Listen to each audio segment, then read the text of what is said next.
Assessment procedure.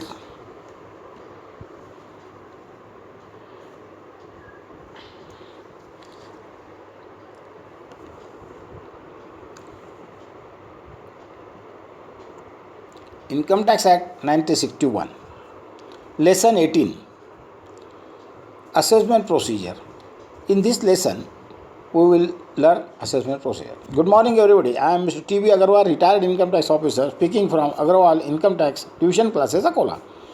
In the previous lesson, we have seen the classification of income tax authorities and their powers. We have noticed that there are two wings.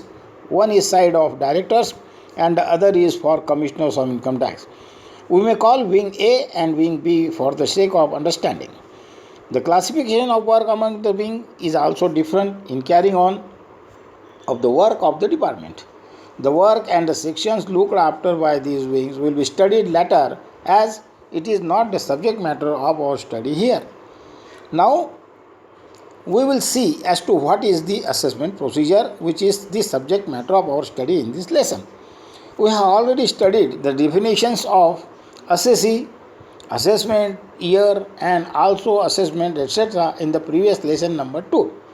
We have seen that as per the definition in section 28 of the Income Tax Act, it is mentioned that assessment includes reassessment only, and in the definition as per section 240, it is mentioned that regular assessment means assessment made under subsection 3 of section 143 or section 144, which is a technical term and does not give general meaning understandable to a layman. Therefore, for the purpose of understanding what is assessment, we may say that it is making of calculation or estimation or evaluation of income of the assessee. Assess means to estimate, calculate or determine the figure of income, and assessment is the action of calculating or estimating or determining the income earned by the assessee during the financial year for the purpose of levying income tax on the same. The determination of income of the assessee by the income tax department for the purpose of working out the tax on the income so assessed by the department is called assessment. And for this procedure, a procedure is prescribed which is called assessment procedure. However, to assess the income of an assessee, what is necessary? It is necessary to have the details of the income of that assessee or that person. We have seen in lesson number 1 that an assessee can have income from various sources under 5 heads of income, that is, income from salary, house property, business and profession, capital gains, and income from other sources. Thus, unless the department has details of such incomes, the department will not be able to make assessment of his total income. So it is necessary to have all the details of his income, means details of the assessee income, for the purpose of working out the tax on the same. Now, how the assessee should furnish the details and to whom the details should be furnished? For this, there are rules and procedure prescribed for the same in the Income Tax Act and in Income Tax Rules. The procedure for assessment starts from section 139 to 158 under chapter 14 of the Income Tax Act 1961. The assessee is required to file or furnish return of his income before the income tax authorities under whose jurisdiction he falls. The jurisdiction of the income tax officer or the assessing officer is decided by the commissioner of income tax for the area or region or territory, as the case may be, by issuing jurisdiction order. The assessee has to file or furnish or make return of his total income for the purpose of getting his assessment done by the assessing officer. Return of income means details of income or say statement of income in the prescribed form. There are many meanings of a word in English language. One of such meanings of the word return is official statement of the details of income. The return has a verification part also. The return form has a verification part also for confirming the authentication or truthfulness of the details submitted by the assessee. When this form is submitted in government office, it becomes a government document. An assessee may furnish of income, details of an assessee may furnish his details of income on sheet of plain paper, but then it will not be giving all the details as required under the Income Tax Act for making the assessment, and moreover there are so many calculations required to be made or deductions etc. are to be considered, and it will not at all be possible for the assessee and for the department to come to the correct figure of income and tax on the basis of the details on a plain sheet filed by the assessee. As such, return forms are specially prescribed under the Income Tax Act and income tax rules, and they provide for specific information in specific columns for the required details of income, deduction, taxes paid by the assessee, investment made by the assessee, and much more.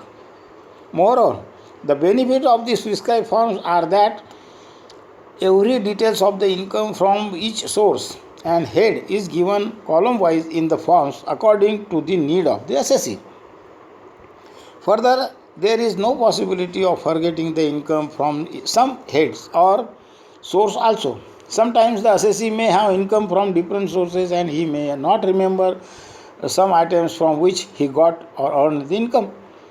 Thus, the forms remind the assessee in the given column that these columns are to be filled in the form. As the return is before him, all the columns are before him. So, this is also a benefit of prescribing the forms. There are 7 types of return forms for different types of assessees, and they are called ITR forms. Separate forms are prescribed for individuals having income only from salary and interest, for persons having income from house property and other sources, for persons having income from business or profession, for firms, for companies, for trust and charitable institutions, and according to the status of the assessee, the forms are prescribed. There are 125 rules in the Income Tax Rule 1962 which prescribe the various forms with their details and exceptions etc. required while making the assessment of an assessee. There is a procedure and different forms and columns and details provided in the forms. The Income Tax Act says, according to section 139, that whose income exceeds the limit not liable to tax is required to file or furnish the return of income. But which is the form in which such return is to be filed is given in the rules.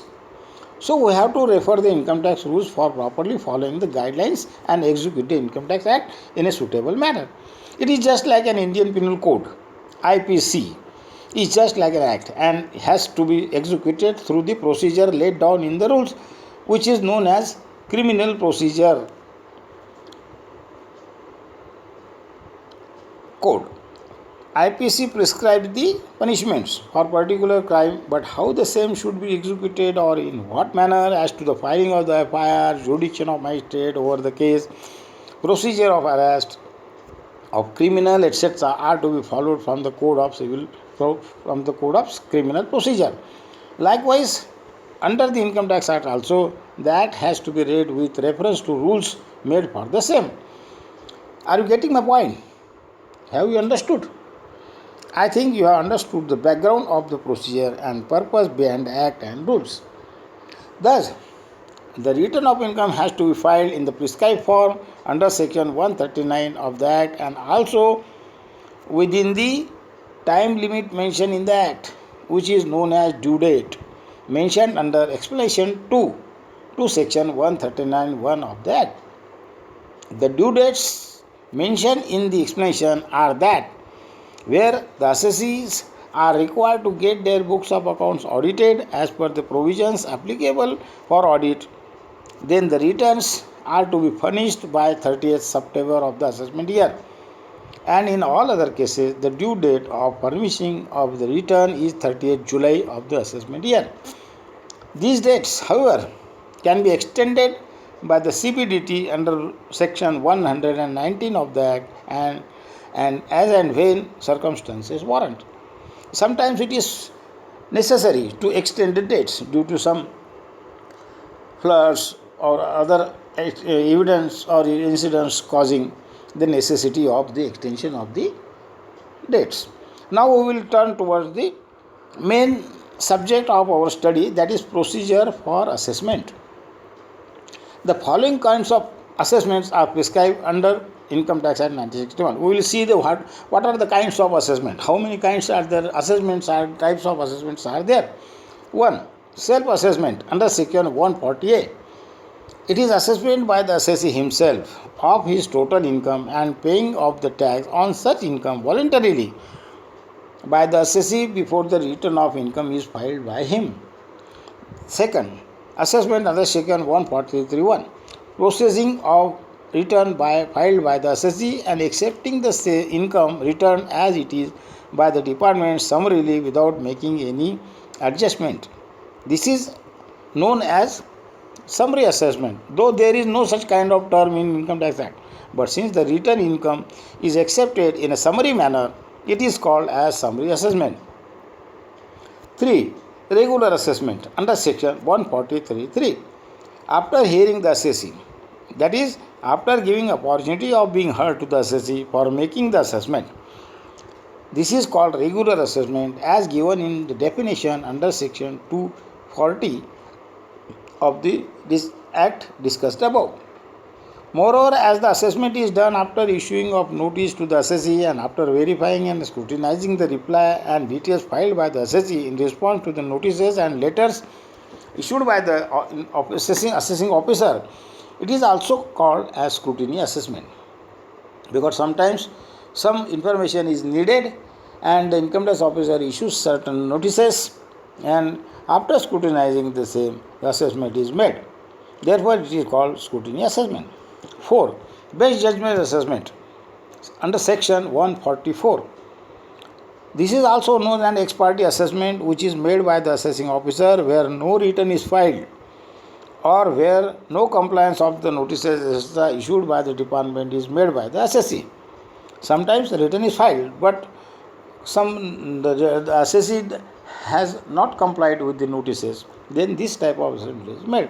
It is also called a regular assessment as per the definition under Section 240.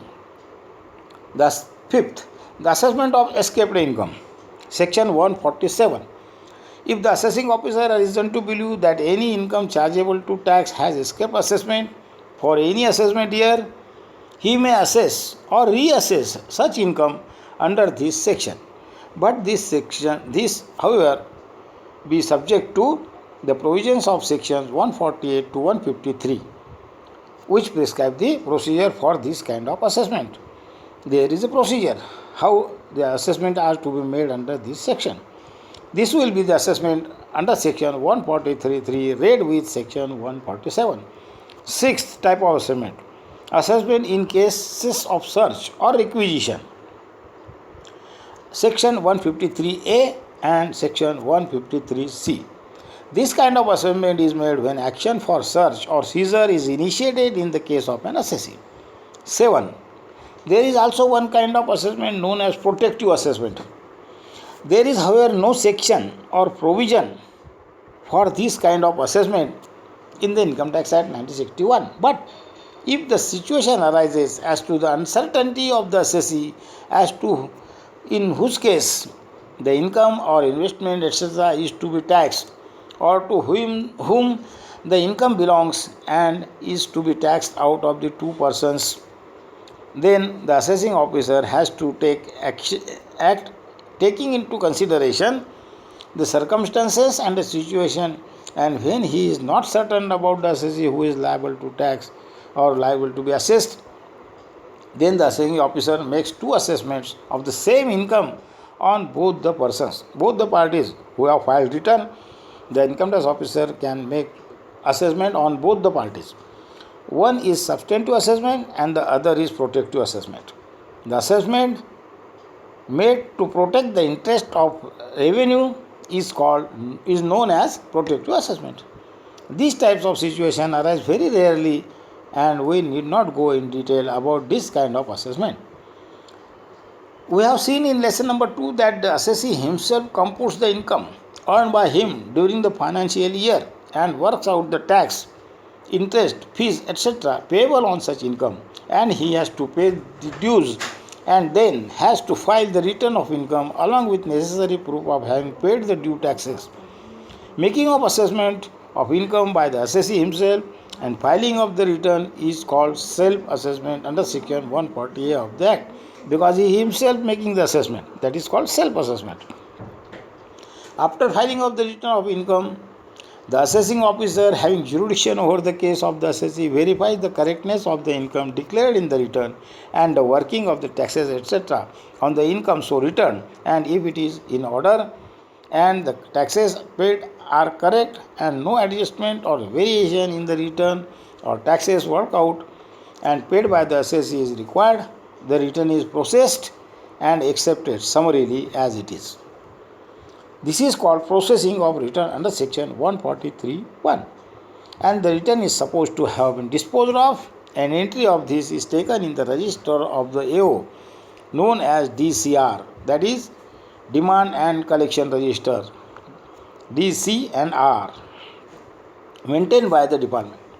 No intimation of this, however, is given to the assessee in this case, there being no extra demand to be recovered or no refund of excess tax paid by the assessee to be issued to the assessee. The acknowledgement of having filed the return shall be deemed to be the intimation in such a case where no sum is payable or no refundable to the assessee and where no adjustment has been made to the income returned by the assessee. If, however, after processing of the return, it is noticed that the tax or interest, etc., payable by the assessee on the basis of the income so returned is more than the payments made by the assessee, then a demand notice under section 156 of the Act, which is called a notice of demand, will be sent to the assessee specifying the sum so payable. Means what is the extra sum payable by the assessee is mentioned in the demand notice. This is an important document and we can take a full lesson on this notice of demand, that is for number 7 later. If, however, the payments made by the assessee exceed the demand actually payable on the return income, then a refund of the excess amount will be sent to the assessee along with intimation under section 143(1) of the Act. This is known as summary assessment, though there is no such kind of assessment mentioned in the Act. But since the returns are accepted in a summary manner without any scrutiny, it is known as summary assessment. Further, it may be noted that no intimation under this subsection 1 of section 143 will be sent to the assessee after the expiry of 1 year from the end of the financial year in which the return is made. There is limitation for sending the intimation. The period of limitation can be varied by the Finance Act. This period of issuing of the intimation will be 9 months from the assessment year 2021-22 as per the amendment made in the Finance Act 2021. Means assessment year 21-22. For the assessment year, from the assessment year 21-22, the limitation of sending the intimation will be 9 months only. Further, where the return has been furnished under section 139(1) voluntarily or on calling upon by the assessing officer on issuing notice under section 142(1), which is for calling the return where return is not filed in time, or the notice is also issued for calling certain information necessary for making the assessment, the assessing officer considers it necessary to ensure that the assessee has not understated the income or the taxes are not underpaid, he can issue notice to the assessee under section 142(1). Thereafter, on receipt of the reply from the assessee, the AO, that is assessing officer, verifies and scrutinizes the facts, and if he is satisfied, he will accept the income return, and if not, he will make further inquiries and then determine the income and by order in writing make an assessment of the total income or loss of the assessee and determine the sum payable by him or refundable to him on the basis of such assessment. This will be assessment under section 143(3) of the Act, which is a regular assessment. and known as scrutiny assessment also. Thus, we have seen the procedure of making assessments under section 143(1) and under section 143 of the Act. We have also seen self-assessment.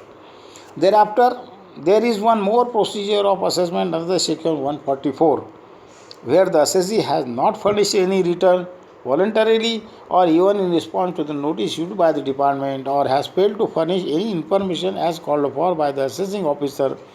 Then the assessing officer, after taking into account the relevant material which is on record and which he has gathered, he will make giving an opportunity after giving an opportunity to the assessee of his intention to make the assessment. He may make the assessment of the total income or loss to the best of his judgment and determine the sum payable by the assessee on the basis of such assessment. This is also called a regular assessment under section 2 into bracket 40 of the Act. The next kind of assessment is assessment of escaped income. Sometimes there is income which has escaped, and later on it comes to the notice of the department.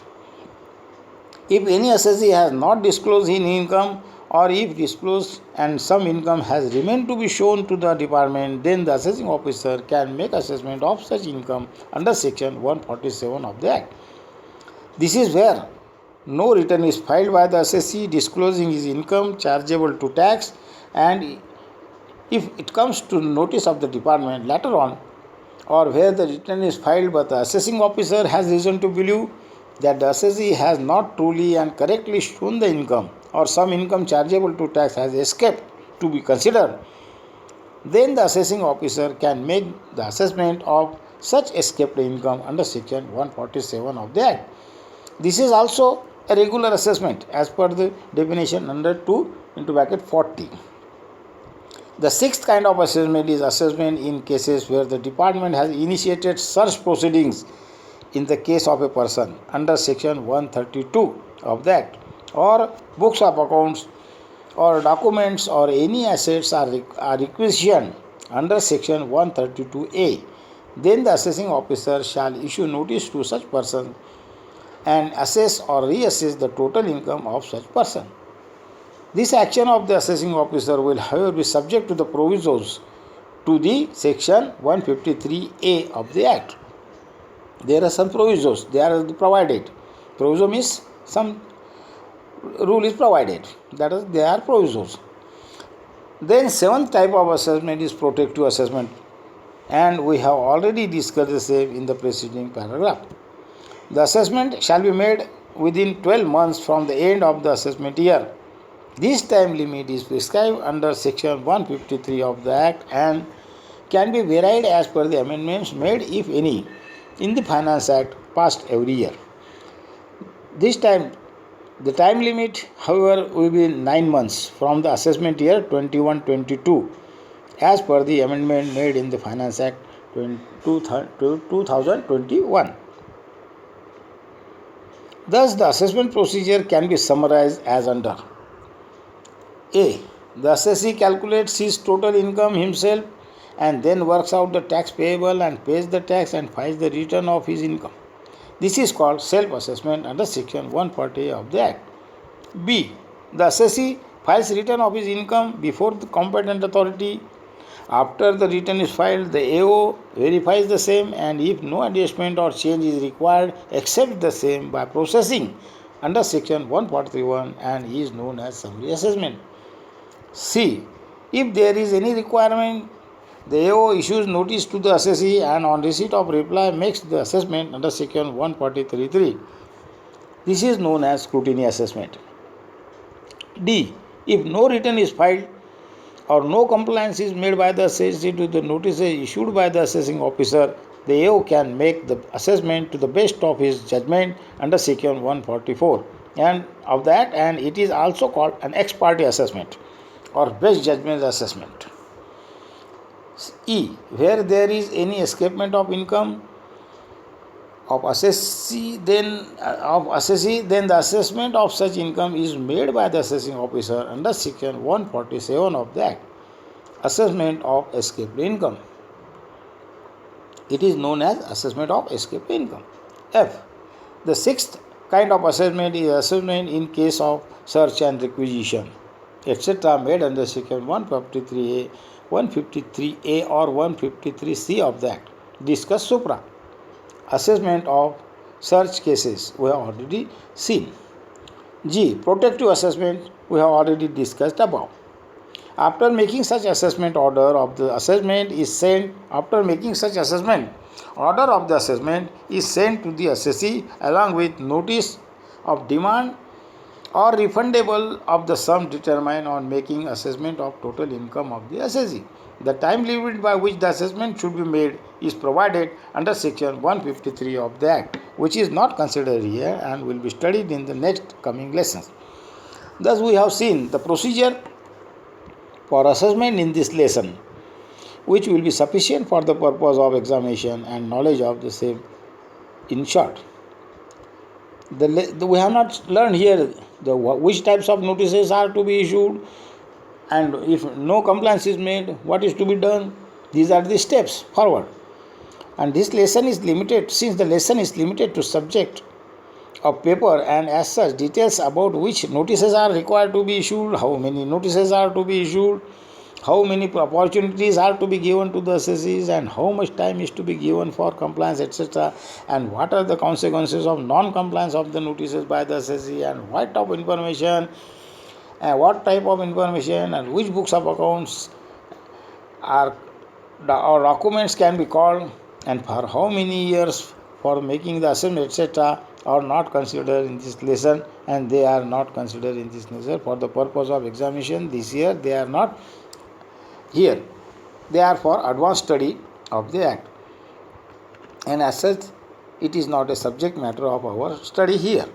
We will study this when time comes. In the latter videos we will learn about all the other provisions. If you like this video, then please press the thumbs up icon and subscribe the channel, which is free of cost, and press the bell icon next to it for getting the notification of my next video. Thanks.